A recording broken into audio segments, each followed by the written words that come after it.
Quand on monte des groupements d'entreprises, déjà il y a un intérêt pour le maître d'ouvrage, puisque celui-ci va pouvoir choisir en transparence les entreprises, puisqu'elles sont affichées dès les premières phases, et donc il sait exactement avec qui il va travailler. Il y a une dimension de transparence pour le maître d'ouvrage. D'un point de vue prix ou autre, c'est plutôt neutre pour lui. Quand on pense à des responsabilités, soit des responsabilités financières ou juridiques, etc., il y a toujours un représentant du groupement, ce qu'on appelle le mandataire. Et donc, dans tous les cas, il y a une sécurité la même sécurité pour le maître d'ouvrage. Ça, c'est bénéfice côté maître d'ouvrage. Le bénéfice côté entreprise et PME, c'est qu'au sein d'un groupement où on est en co-traitance, on a un meilleur partage de la valeur entre tous les acteurs. Et donc ça, tout le monde y trouve son intérêt. Et derrière, après, parce qu'on parle d'un maître d'ouvrage et on parle d'entreprise, derrière, il peut y avoir un occupant ou un utilisateur dans le bâtiment. Lui, il va subir le chantier. L'idée pour lui, c'est d'avoir une gêne, la moindre gêne possible et le chantier le mieux géré possible pour pouvoir réduire justement cette gêne.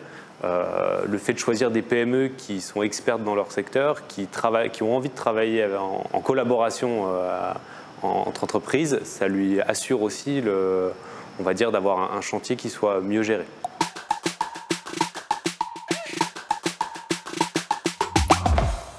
Ce qui est intéressant, nous, dans le modèle conception-réalisation ou MPGP, la famille des marchés dits globaux, on peut facilement associer les entreprises dans les actions de conception, et ça permet d'optimiser au mieux à la fois la conception du projet et s'assurer de la faisabilité technique après coup.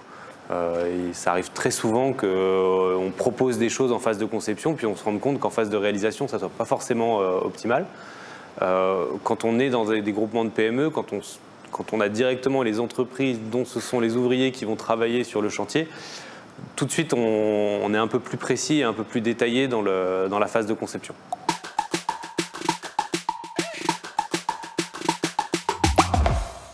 Le point important, c'est effectivement ce sont des entreprises qui se retrouvent sur des sujets de partage une certaine forme de valeur au niveau du travail et cette envie de collaborer entre elles.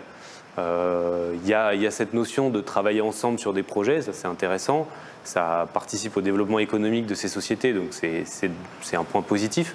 Mais il n'y a pas que ça, sinon elles resteraient sur leur lot séparé. Il y a aussi cette dimension de travailler sur des projets où on peut peut-être influencer sur la conception aussi, ce qui est aussi intéressant intellectuellement. D'un point de vue technique, proposer des solutions supplémentaires. Et puis derrière, après, cette dimension de collaboration où justement on a des entreprises qui travaillent déjà un petit peu entre elles, mais qui se voient sur des corps d'état séparés et qui ont envie de travailler ensemble sur un même projet.